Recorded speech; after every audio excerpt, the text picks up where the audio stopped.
हाँ बच्चों, देखिए आज हम जल वैद्युत अपघटन देखेंगे। जल वैद्युत अपघटन, ठीक है। जल वैद्युत अपघटन देखेंगे जो एक प्रकार की वियोजन अभिक्रिया है।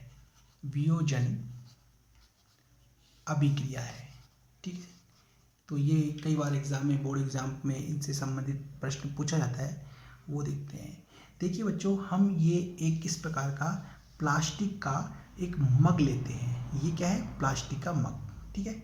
इस प्लास्टिक के मग में यहाँ हम दो छेद करते हैं, ठीक है। और छेद करके ये दो कॉर्क यहाँ पे हम सेट करते हैं, ठीक है, इस प्रकार। अब इन कॉर्क के अंदर हम ये दो कार्बन की छड़ें, जिसे इलेक्ट्रोड भी कहते हैं, ये दो कार्बन की छड़ें इस कॉर्क के अंदर सेट करते हैं, जैसा कि चित्र में दिखाया गया है। ओके। अब दोनों कार्बन की छड़ों को हम बैटरी के पॉजिटिव और नेगेटिव सिरे से कनेक्ट करते हैं, ठीक है। कार्बन की ये छड़ जो नेगेटिव सिरे से कनेक्ट है, इसको कैथोड कहते हैं। कार्बन की ये छड़ जो पॉजिटिव सिरे से कनेक्ट है, इसे हम एनोड कहते हैं, ठीक है। यहाँ बीच में हमने स्विच लगाया। ओके। अब हम इस जो प्लास्टिक का ये मग है, इस मग के अंदर पानी भरते हैं। पानी इतनी मात्रा में भरते हैं कि ये दोनों इलेक्ट्रोड पूरे पानी में डूब जाएं, जैसे कि हमने यहाँ तक पानी भर दिया। ओके। अब हम दो अलग अलग ये परखनलियाँ लेते हैं। इन परखनलियों को हम पानी से भर के चित्र में दिखाए गए अनुसार उल्टा करके हम इलेक्ट्रोड के ऊपर लगा देते हैं, सेट कर देते हैं। ओके। अब हम स्विच को ऑन करते हैं और करंट प्रवाहित करते हैं। जब हम इसमें करंट प्रवाहित करते हैं तो प्रवाह करने के कुछ समय बाद दोनों परखनलियों के ऊपरी सिरे पर हमें कुछ गैस के बुलबुले दिखाई देते हैं, जैसा कि आप देख रहे हैं। इन दोनों परखनलियों के ऊपरी सिरों में जो गैस की मात्रा है वो समान नहीं होती, जैसा कि आप देख रहे हैं कि जो कैथोड के ऊपर जो परखनली है इसमें गैस की मात्रा ज़्यादा है और एनोड पर जो परखनली है इसमें गैस की मात्रा कम होती है। करेक्ट। अब हम इस करंट को कंटिन्यू आगे फॉलो करना जारी रखते हैं, कंटिन्यू प्रवाहित जारी रखते हैं, ठीक है। और जब तक प्रवाहित करते हैं जब तक ये दोनों परखनलियाँ गैस से नहीं भर जाए, ठीक है।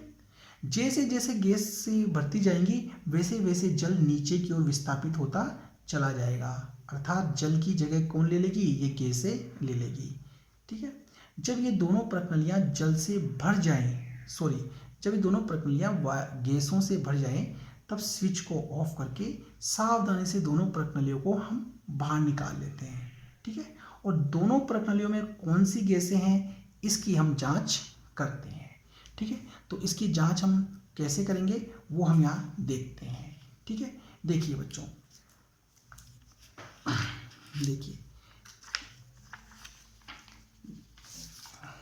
देखिए जो कैथोड पर जो परखनली होती है, परखनली, ठीक है, परखनली, ठीक है। इस परखनली के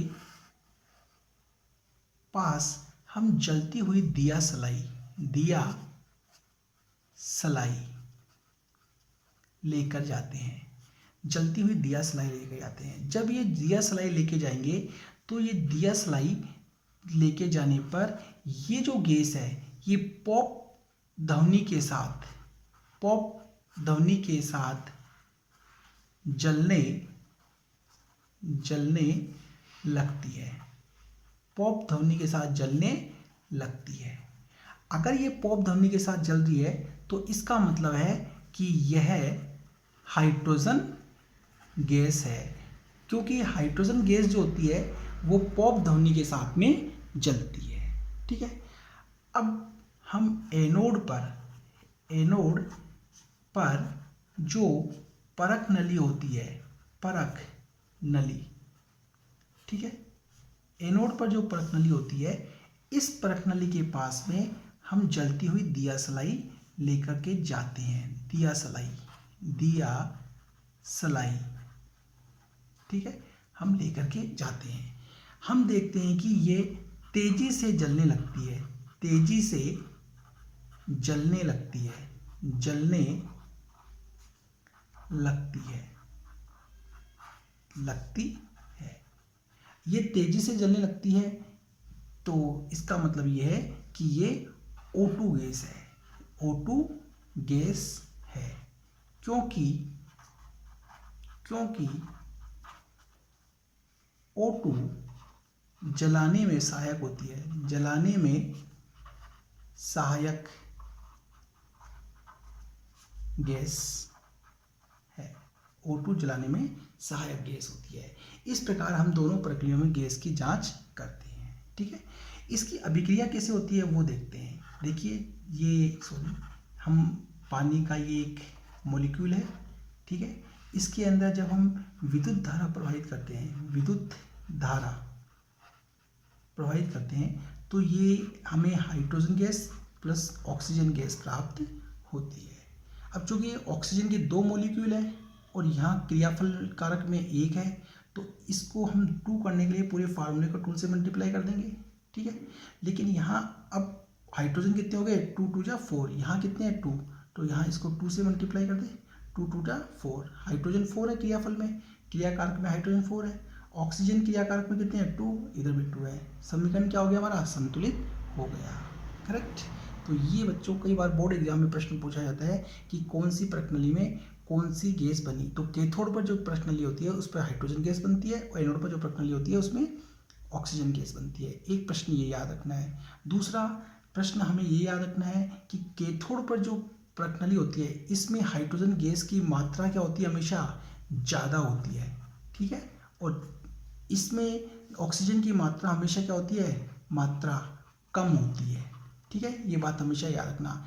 एग्जाम में प्रश्न आता है कि ऐसा क्यों, तो देखिए इसका रीज़न ये होता है क्योंकि जल का जो एक अणु है, जल का जो ये एक अणु होता है, इस एक अणु के अंदर जो हाइड्रोजन और जो ऑक्सीजन है, हाइड्रोजन और ऑक्सीजन के जो ये तत्व हैं, ठीक है, इनका अनुपात कितना है, 2:1। तो देखिए मैं इसको हम यहाँ लिख करके आपको बताते हैं। देखिए H2O, हाँ, जल का जो एक अणु है, जल के एक अणु में हाइड्रोजन व ऑक्सीजन तत्व का अनुपात 2:1 होता है, ठीक है। अतः H2 की मात्रा ऑक्सीजन से O2 से ज़्यादा होती है, ठीक है। तो देखिए बच्चों ये है जल का वैद्युत अपघटन, ठीक है। देखिए इसको। हाँ बच्चों, ये वीडियो यदि आपको अच्छी लगी हो, बस ठीक है, समझ में आई हो, तो प्लीज़ से सब्सक्राइब जरूर करिएगा, ठीक है, जिससे हम आगे की वीडियो आपको समय पर उपलब्ध करवा सकें, ठीक है। देखिए।